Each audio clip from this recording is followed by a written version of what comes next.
하나님의 말씀은 마태복음 11장 25절부터 30절까지의 말씀입니다. 마태복음 11장 25절부터 30절, 신약성경 17면 혹은 그 다음 면에 있습니다. 마태복음 11장 25절부터 30절까지의 말씀, 이 계시의 말씀을 읽을 때 하나님의 음성이 여러분 심령 속에 들려지기를 소망합니다.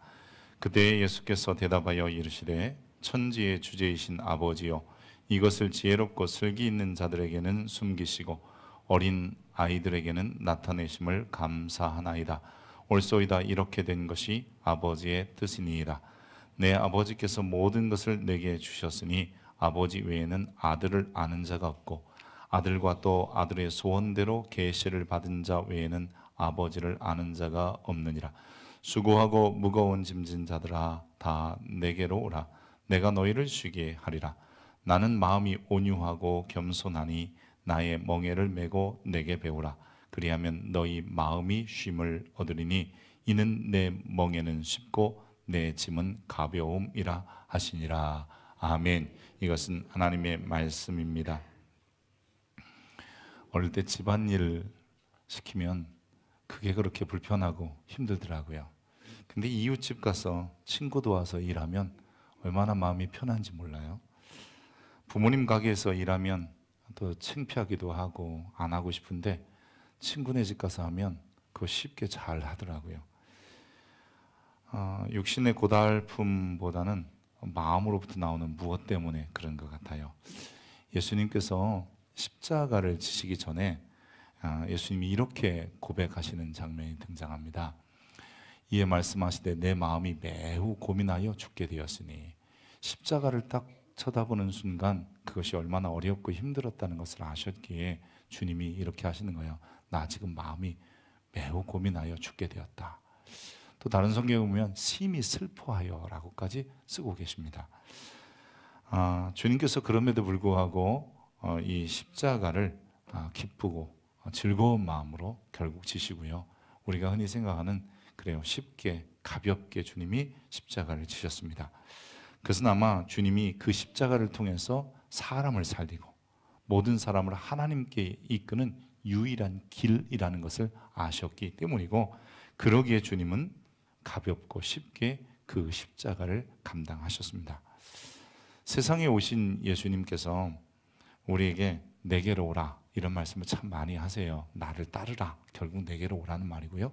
오늘 본문에도 보면 내게로 오라 라고 말씀하십니다. 이 주님의 초청을 받은 사람들을 보면 마태복음 8장, 9장, 10장 계속해서 어떤 사람들이냐면, 그들은 그 당시의 시대적 배경으로는 하나님께 감히 나갈 수 없는 부정한 사람들, 또 이방인들, 더욱이 정신적으로 이상한 귀신 들렸던 자들, 나약한 여자들, 이런 사람들이 많았고요. 또 전통적인 습관에 매여서 신앙과는 조금 삐뚤어진 신앙관을 가졌던 서기관, 바리새인, 그리고 SNF파의 경건주의자들까지도 주님은 다 오라고 하셨습니다. 주님께서는 이 주님으로께 와야, 즉 왕이신 예수님께 나와야만 저들이 살 수 있기 때문에 오라고 초청하시는 거잖아요. 근데 이 초청에 그저 주님만 하신 것이 아니라 제자들을 사도로 보내셔서, 즉 제자들을 보내셔서 많은 사람들을 다 예수님께 나오라고 초대하십니다. 처음에 제자들이 간 사람들은 이스라엘의 잃어버린 사람들에게 갔지만 점점 그 영역이 넓어져서 총독들과 임금들 앞에, 그리고 이방인들까지 모든 사람이 바로 예수 앞에 나와야 된다라고 초청하고 선포하고 또 전도했습니다. 제자들의 선포는 누구나 다 와야 한다, 이게 중심이었어요. 즉 그래야 너희가 하나님 나라에 속하게 된다라는 거죠. 왕이신 예수님이 세상에 오신 것도 누구나 다 하나님 나라 백성 삼기 위해서 오신 것입니다. 왕이신 주님께 나오지 않는 자는 결국 예수 그리스도가 이루시는 나라, 그 하나님 나라에 속하지도 못하고 그 나라를 아버지 하나님께 바칠 때에 영원한 나라에 들어갈 수도 없게 되는 거지요.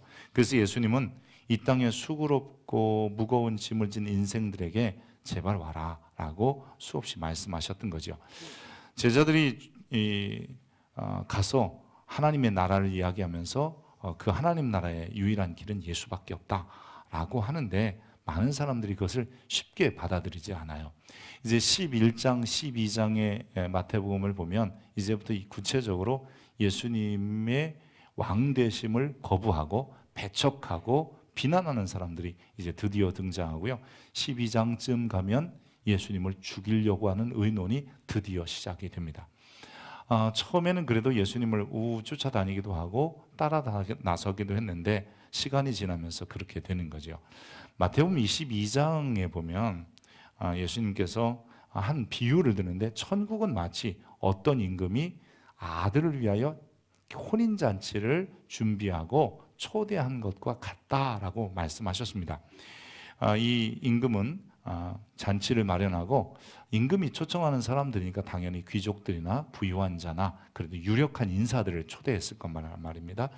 근데 이 종들이 가서 그들에게 살진 소도 잡았고 그리고 이 양과 염소도 다 준비되었습니다. 즉 풍성한 음식이 마련되었으니까 오셔서 이 잔치에 참여해 주십시오라고 말을 합니다. 그런데 그들은 저마다의 이유를 들어서 잔치에 참여하지 않아요. 어떤 사람은 밭을 사러 가겠다. 어떤 사람은 사업 때문에 못 간다라고 얘기합니다. 사람들은 여러분 가만히 보십시오. 우리들도 공짜 먹는 거 좋아하고 쉬는 거 좋아하잖아요. 그런데 이 임금의 잔치 자리에 초대받는 사람들이 어쩌면 자기들의 출세의 기회이기도 하고 또 쉼과 또 무언가 새로운 사람과의 관계를 가질 수 있는 자리인데도 불구하고 자신들의 처리할 막중한 임무들 혹은 역할들, 일들 때문에 그곳에 갈 수 없었다는 거죠. 과중한 일, 회피할 수 없는 일, 이게 굉장히 일의 무게감을 가졌다는 건데 최소한 임금의 잔치 자리보다도 나는 거기에 더 무게를 둬야 돼, 거기에 가야 돼, 뭐 이런 생각을 했던 거죠. 왕의 초대를 무시하는 것도 사실 죽을 일인데 좀 더 성경을 보면 왕이 보낸 사자들을 능욕하고 죽였다, 뭐 이렇게까지 이야기를 합니다.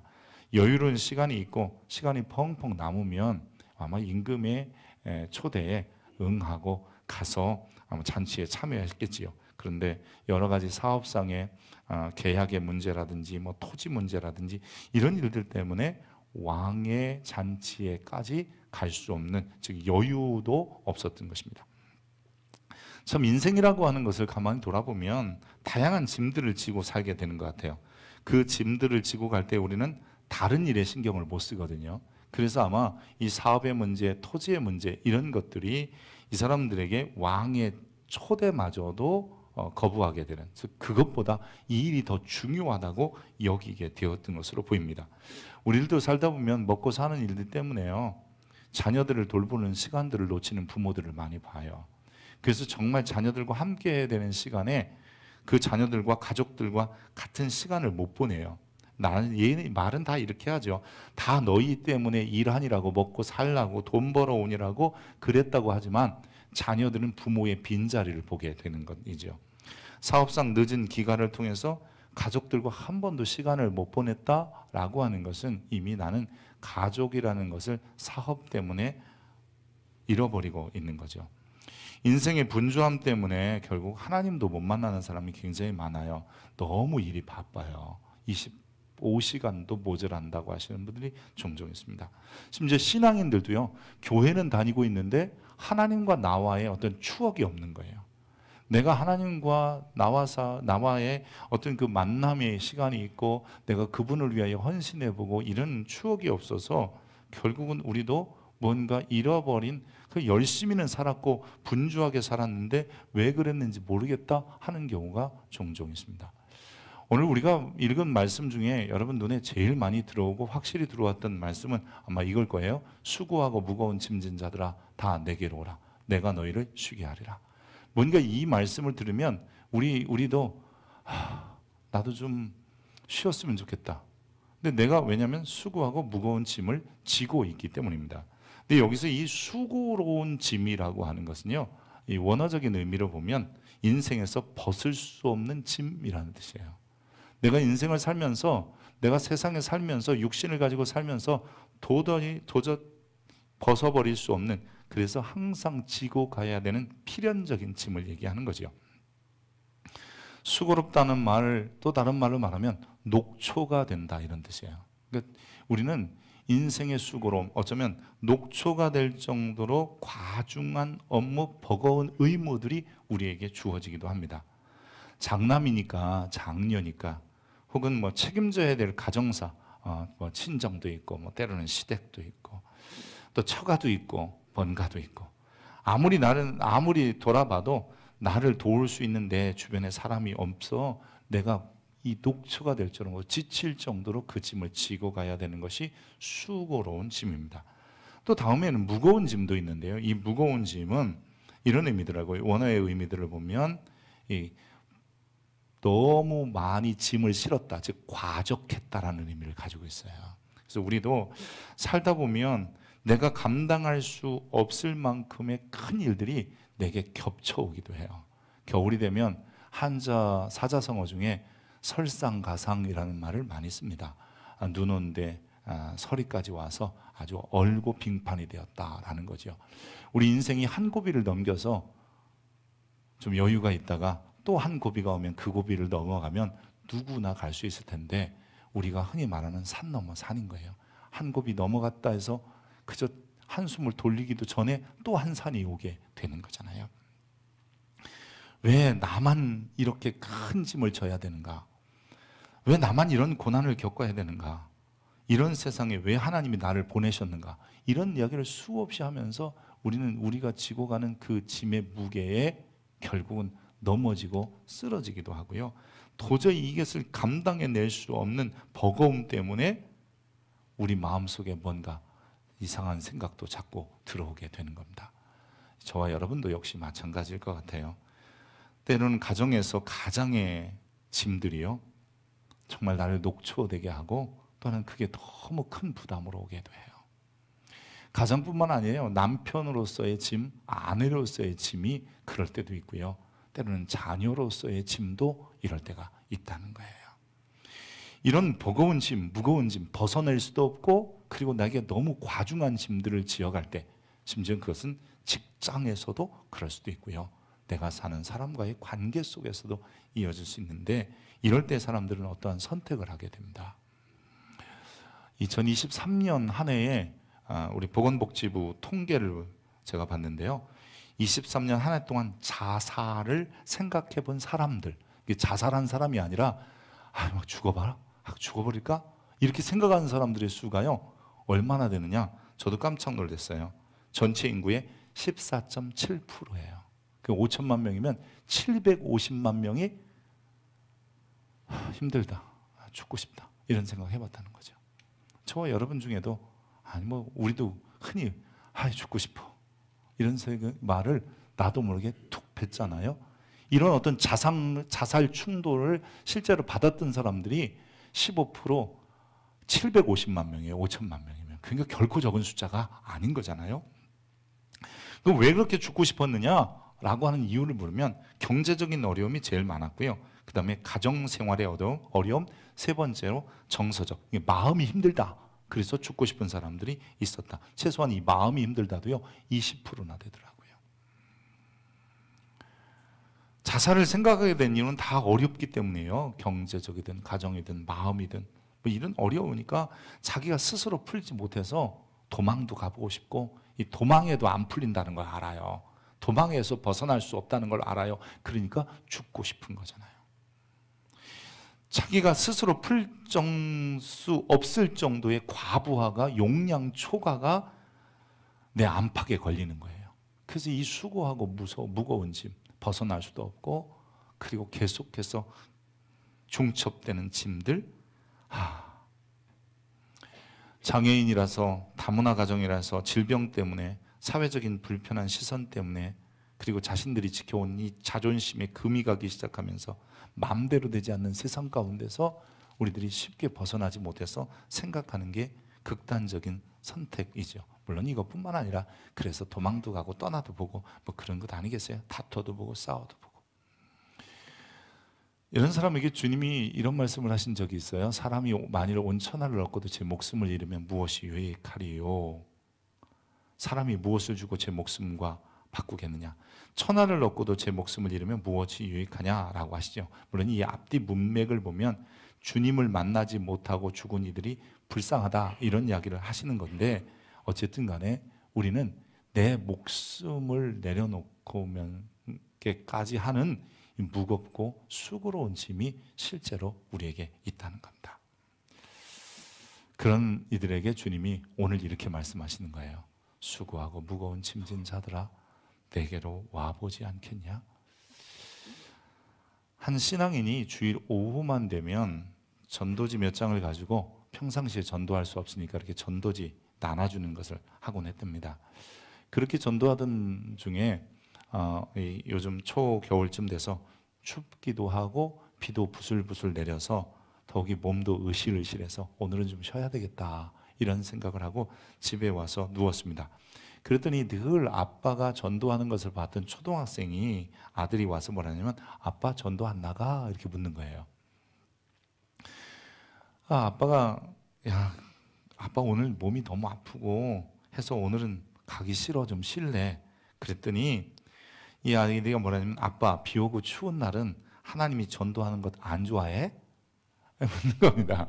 이게 아빠 마음이 점점 무거워지는 거잖아요. 그래도 아빠가 그게 아니라 아빠 좀 피곤했어. 그랬더니 그럼 제가 갈게요. 그러더니 이 아이가 우산을 쓰고 전도지 몇 장을 가지고 길거리로 나갔습니다. 날씨도 춥고 비가 오니까 사람들이 많지도 않고요. 그래서 어쨌든 사람들에게 전도지를 돌리는데 한 장 남았는데 마지막 한 장을 주려고 아무리 기다려도 사람이 안 오는 거예요. 그래서 집에 가야 되겠다. 근데 이 집에 막 돌아오는 중에 어느 집 대문 하나가 이렇게 보이는 거예요. 근데 이상하게 그 집에게 전도지를 주고 가고 싶은 마음이 어린 초등학생에게 생긴 거예요. 띵동 벨을 눌렀어요. 아무 반응이 없어요. 다시 한번 잠시 있다가 다시 한번 띵동 벨을 눌렀습니다. 근데도 아무 인기척이 없는 거예요. 포기하고 갈 것 같은데 3번은 눌러봐야지. 다시 한번 마지막 띵동 눌렀더니 어떤 아주머니가 잠시 후에 나오는 거예요. 이 초등학생이 인사를 꾸벅하고 안녕하세요 그러면서 아줌마도 예수 믿으세요. 그리고 전도지를 주고 도망가듯 막 집으로 달려갔어요. 그렇게 시간이 흘리고 한 주간쯤 지났는데 교회에 새로운 사람이 오게 되었어요. 목사님이 광고 시간에 혹시 오늘 간증하실 분 있습니까? 이게 우리나라는 잘 안 하는데요. 외국 같은 경우는 간증하는 경우가 종종 있어요. 그랬더니 이 중년 부인이 나와서 자기가 간증을 하겠다고 나온 거예요. 자기가 2년 전 남편을 교통사고로 잃었고 얼마 전에 그래도 대학생쯤 되는 이 청년의 아들도 불치병으로 떠나보냈다고 간증을 시작하는 겁니다. 그래서 자기가 우울증이 밀려와서요 죽고 싶었대요. 그래서 약을 사다 놓고 이제 날씨도 춥고 또 비도 우슬우슬 오니까 우울한 날이기도 하고 죽기 딱 좋은 날이다 자기 스스로 생각하고 이날 죽으려고 지금 물도 떠다 놓고 약도 갖다 놓고 유서도 몇 장 써놓고 뭐 그랬겠지요. 그리고 나서 먹으려고 하는데 밖에서 띵동하고 초인종 소리가 들리는 거예요. 그래서 자기는 처음 눌러서 누구 올 사람도 없으니까 무시하려고 했더니 잠시 후에 또 띵동 그러더라는 거예요. 뭐 웬만한 사람은 가겠지 그랬는데 마지막으로 띵동 소리가 나서 얼마나 급하면 우리 집 초인종을 눌렀을까, 내가 얼굴이나 좀 보고 죽어야 되겠다. 그리고 갔더니 조그만 초등학생이 자기를 보고 안녕하세요, 아줌마도 예수 믿으세요? 그리고 뭔가 하나를 주고 막 도망가더라는 것처럼 달려가더라는 거예요. 그래서 그 전도지를, 즉 쪽지를 봤더니 그 쪽지에 뭐라고 써 있느냐면 수고하고 무거운 짐진 자들아 다 내게로 오라, 내가 너희를 쉬게 하리라. 근데요 이 부인이 그 문구를 보는 순간 어릴 적에 교회 다닐 때 교회 앞에 큰 현수막에 그 말씀이 써 있었나 봐요. 그게 갑자기 떠오르는 거예요. 그래서 죽을 것 같은 우울한 마음을 주님께 가지고 나왔다. 그래서 나 지금 살아있습니다라고 간증하더라는 거예요. 오늘날도요 전도지 중에 가장 많이 쓰여 있는 문구가 뭔지 아세요? 내게로 오라예요. 내게로 오라. 예수님은 언제나 말씀하세요. 부정한 자, 이방인, 정신병 환자, 질병에 걸린 사람, 연약한 여인, 이게 8장부터 계속 나오는 사람들이 얘기해요. 그런다 할지라도 내게로 오라고 말씀하십니다. 우리들 인생을 살아가면서 저와 여러분도 이런 짐이 있잖아요. 목사는 목사로서의 수고에 무거운 짐이 있고요. 성도들은 성도로서의 무겁고 수고한 짐이 있어요. 또한 가정에서 가장 혹은 남편과 아내, 때로는 직장인으로서, 때로는 직장의 오너도 오너로서의 수고와 무거운 짐이 있고요. 그 밑에 부하 직원도 수고와 무거운 짐이 있어요. 내가 벗을 수 없는 짐이 있고요. 그리고 너무 그 짐을 무겁게 져서 내려놓을 수 없는 그 짐 때문에 쓰러질 수밖에 없는 짐들이 있습니다. 근데 주님께서 이렇게 말씀하시는 거예요. 그 짐 가지고 와라. 그러면 여러분 이 말씀을 한번 읽어보죠. 시작. 나는 마음이 온유하고 겸손하니 나의 멍에를 메고 내게 배우라. 그리하면 너희 마음이 쉼을 얻으리니. 할렐루야. 여러분 예수님이 십자가를 앞에 딱 놓으시고 그 십자가가 얼마나 무겁게 느껴졌으면 내가 매우 슬퍼하며 죽게 되었다 라고 얘기하세요. 근데 주님이 그 짐을 여러분 지고 가시는 거예요. 어떻게 해요? 쉽고 가볍게. 육체적으로는 힘들으셨을 것이고 그 내려놓을 수 없는 십자가였고 결국은 십자가에서 못을 박히시고 옆구리에 창을 찔리셔야 되는 고난이 있으셨지만 주님은 마음이 온유하고 겸손하니까 이상하게 평안한 마음 가운데 십자가를 지셨다는 거예요. 어쩌면 저와 여러분에게 주님이 원하시는 모습이 이런 거라고 생각합니다. 우리가요, 우리 인생의 짐 벗을 수 없고 그 짐을 내려놓을 수 없다는 거 다 압니다. 근데 그 짐으로부터 마음에 쉼이 오고 여유롭게 질 수 있게 되는 것이 여러분 이게 바로 주님 앞에 나와서 주님을 통해서 내 짐이 어떠한 짐인지를 배우면 그렇게 된다는 겁니다. 어쩌면 오늘 여러분들이 이렇게 설교하기를 바랬을지도 모르겠어요. 여러분 주님께서 여러분의 인생의 그 무거운 짐을 2분의 1쯤 덜어주십니다. 여러분이 그 수고로운 짐을 주님께서 3분의 1쯤은 내려놓게 하실 겁니다. 아마 그러면 우리도 모르게 아멘 하겠죠. 내 주님은 그렇게 말씀하지 않으세요. 그 수고의 짐, 인생의 무거운 짐은 즉 벗을 수 없는 그 짐은 네가 끝까지 져고 가야 되고 그 과중한 짐들도 어쩌면 가다 보면 또 하나 더 얹어지는 그 짐도 감당해 내야 된다는 거예요. 근데요, 남의 집 가면 일하기 쉽고 왠지 모르게 즐겁게 일하는데 아빠가 시킨 일은 그렇게 힘들었던 제 어린 시절을 보니까 아 그렇구나, 이게 내 짐이 아니라 주의 짐이라는 것을 아는 순간부터는요 쉽고 가벼워져요. 그거 봐요, 아멘 안 하잖아요.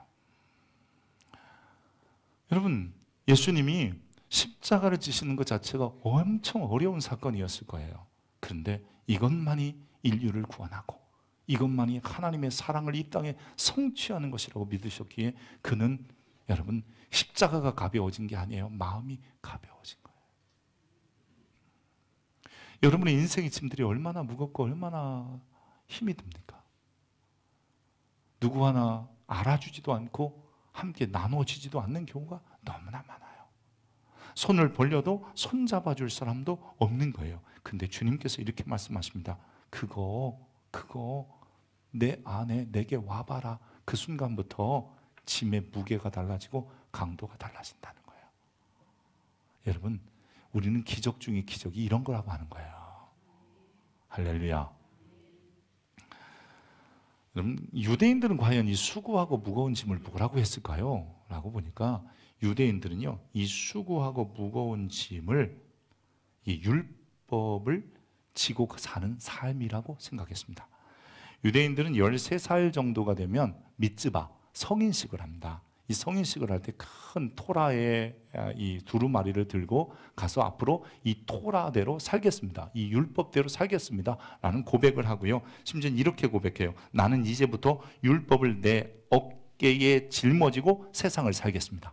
여러분 율법을 짊어졌다는 것은 그냥 단지 10계명만 지킨다는 게 아니라 그 613가지의 계명만 지키면 된다가 아니라 그 안에 수만 가지의 계명들과 규례들을 다 지켜 살겠습니다라고 하는 거예요.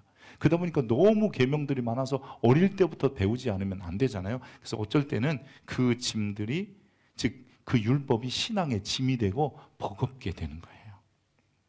심지어는 유대인들은요 이 율법에서 살아서도 율법을 지켜야 되고 죽어서도 율법을 벗어날 수 없어요. 그래서 유대인들은 죽어서 율법을 벗어나는 시기를 정했어요. 뭐냐면 사람이 한번 죽으면 이렇게 무덤에 흙에 묻어서 사람의 살이 다 썩고 뼈만 나가서 그 뼈를 다시 가족 공동묘에 넣는 2차 장례식을 치르는데 최소한 그때까지는 율법에서 벗어날 수 없다라고 생각한 게 유대인들이에요. 그러니까 얼마나 율법의 짐이 무거웠겠어요. 한순간도 율법의 멍에로부터 자유로울 수 없었던, 그래서 때로는 그 율법의 무게 때문에 짓눌려서 정말 사는 게 사는 것 같지 않은 삶들을 사는 사람들이 너무나 많았다는 거죠. 주님은 그렇게 율법 때문에 혹은 자기의 전통과 고집 때문에 힘들어하는 사람들에게까지도 뭐라고 하시냐면 내게로 와라. 그러면 내가 너희의 마음을 쉽게 해서 그 율법의 짐짐이 없어지는 것이 아니라 도리어 그것을 쉽고 가볍게 질 수 있는 방법을 알려주겠다는 거죠. 여러분, 우리가 이 땅을 살면서 내가 져야 될 수많은 짐들 벗을 수 없는 거고요. 내가 지금 힘에 겹도록 지고 가는 짐이 없어지지 않아요. 내가 주님 기도했더니 주님이 사라지게 했다? 그렇지 않아요. 주님은 우리를 그것을, 우리 마음을 바꿔서 쉽고 가볍게 지고 가게 하시는 거예요. 주님께서 기도하셨어요. 3번이나 기도하셨어요. 아버지요, 이 잔을 내게서 옮겨주십시오. 근데 주님이 이렇게 말해요. 내 원대로 마옵시고 아버지의 원대로, 내 뜻대로 마옵시고 아버지의 뜻대로. 그리고 주님이 감당하시잖아요. 짐이 없어지는 것이 아니라 그 짐을 질 수 있는 마음을 주님이 바꿔주시고 그게 바로 주님께 맡기는 거예요. 할렐루야. 주님은 이렇게 말씀하세요. 나는 마음이 온유하고 겸손해서 그것을 졌다는 거예요. 오늘 우리들이 인생의 짐이든 신앙의 짐이든 여러분 이것을 지고 갈 때 어렵다, 힘들다, 그래서 극단적으로 나는 못 지니까 그냥 죽어버리면 되겠다, 내려놓으면 되겠다, 회피하면 되겠다가 아니라 우리는 주 안에서 그 온유하고 겸손한 주님에게 배워서 주님처럼 마음의 쉼을 얻는 순간 그 짐은 쉽고 가볍게 되는 겁니다. 예수님이 뭐라고 하시냐면요, 내 멍에는 쉽고 내 짐은 가볍다라고 말씀하시잖아요. 나 그렇게 지고 갔다, 지금도 지고 있다 라고 말씀하시는 거죠. 오늘 우리들도 우리의 인생의 짐들을 벗으려고 하지 말고, 그것이 사라지기를 위해서 기도하지 말고 하나님 쉽게 지고 갈 수 있게 해주옵소서. 오히려 이게 우리의 기도해야 돼. 그것이 주님께 맡기는 거 아니겠어요? 이렇게 주님께 맡기면요, 이제는 내 짐의 내 문제가 아니에요. 주님의 나라 속에서 내가 주님과 함께 지고 가는 짐이 돼버리는 거예요. 우리는 이미 현재적 천국, 즉 예수를 왕으로 섬기고 그 왕을 따라가는 사람들이 되어버렸다는 것은 이미 우리는 하나님 나라 안에서 그분의 뜻을 따라서 그분의 영광을 위하여 살아가는 존재들이잖아요. 근데 주님께서 그런 우리에게 때로는 가정 안에서나 교회 안에서나 사회 속이나 사람들 관계에서나 사업장이나 일터에서 짐을 지어주신 거예요. 벗을 수 없는 짐을. 때로는 내 힘보다 더 무거운 것들을 어깨에 올려주시기도 해요. 여러분, 이럴 때 그것에서 벗어나고 그것에서 회피하려고 하는 게 신앙이 아니라 그것을 묵묵히 감당해내는 게 신앙이에요. 저도 이런 설교했으면 참 좋겠어요. 여러분, 주님이 여러분의 짐의 3분의 1은 오늘 없애주셨습니다. 여러분 집에 갈 때 여러분의 어깨에 무거운 짐의 반절은 없어졌습니다. 편안히 돌아가시길 축복합니다. 그럼 아멘은 하겠죠. 저도 그럴 때 아멘 하고 싶어요. 근데 안 없어지더라고요. 종종 제가 목사니까 이런 질문을 받기도 해요. 목사님 하는 데 있어서 뭘 제일 힘듭니까? 그랬더니 뭐 저는 꼭 그렇지는 않은데 젊을 때는요, 새벽 예배가 제일 힘들었어요.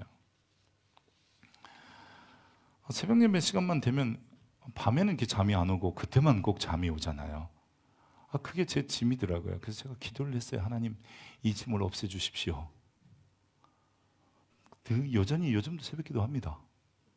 하나님이 없애주시지 않더라고요.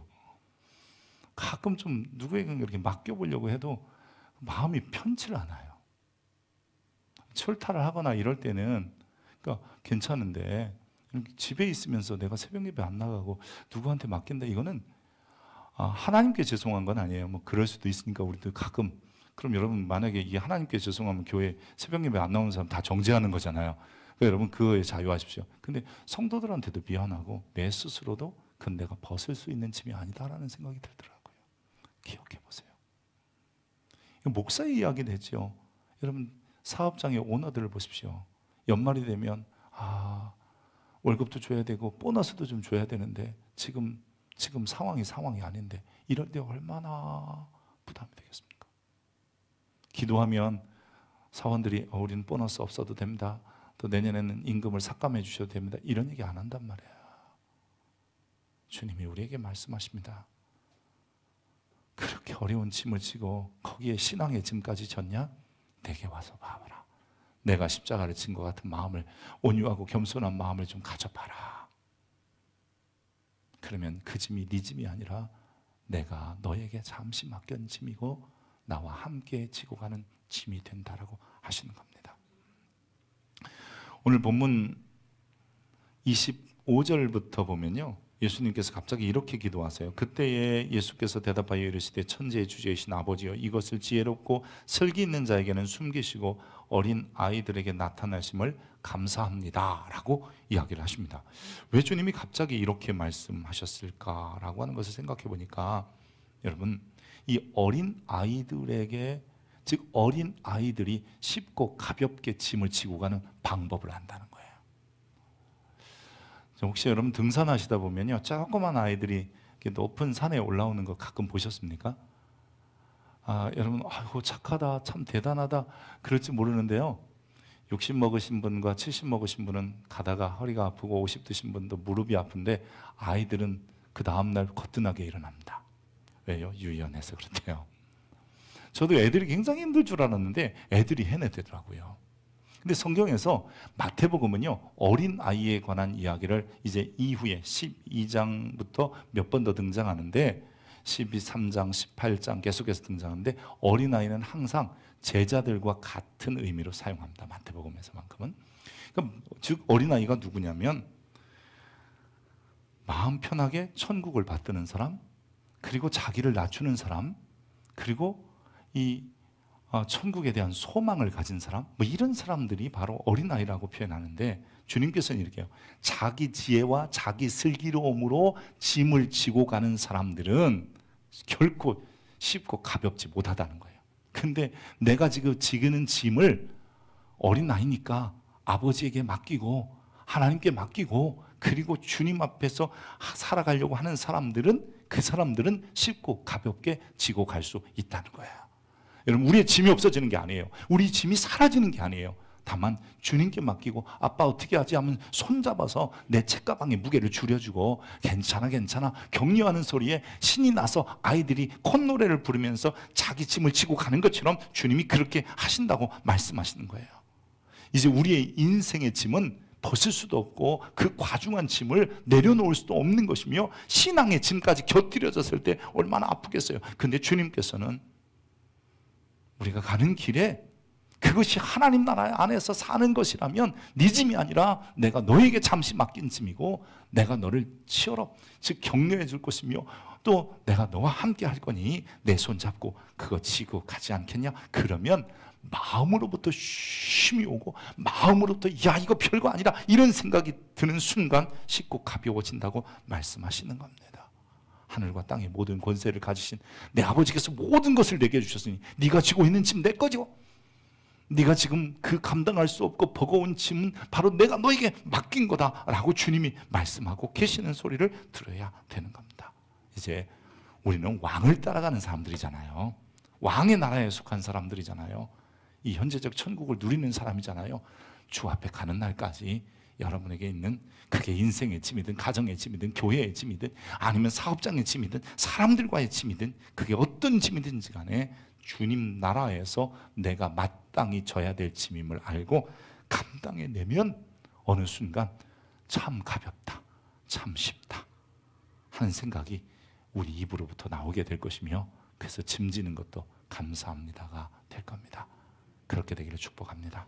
기도하겠습니다. 고맙고 자비로우신 아버지 하나님, 우리가 수없이 많은 벗을 수 없는 짐, 우리가 감당할 수 없을 만큼의 힘든 짐, 거기에 신앙의 짐까지 얼마나 많은지 모릅니다. 그러나 이것이 바로 주님 나라에 속한 자들의 마땅히 감당해야 될 짐이기도 하고 주님이 내게 맡기신 짐이기도 하기에 주여 이 시간 주님이 십자가를 지신 것을 배워 우리도 쉽고 가볍게 지고 가기를 원합니다. 주님, 우리의 짐을 아시오니 주 안에서 지고 갈 수 있도록 위로도 해주시고 격려도 해주시고 주님의 마음을 가르쳐 주셔서 온유하고 겸손함으로 지고도 갈 수 있도록 은혜를 더하여 주옵소서. 지치고 쓰러질 때마다 뒤에서 묵묵히 바라보시며 일어나라 격려도 해주시고 주여 우리를 이끌어 주옵소서. 사랑하는 성도들이 이제 자기에게 주어진 어떠한 일에도 회피하고 내려놓으려 하지 않고 포기하려 하지 않고 감당해내는 능력의 사람들 되게 하옵소서. 그리스도 예수의 이름으로 기도합니다. 아멘.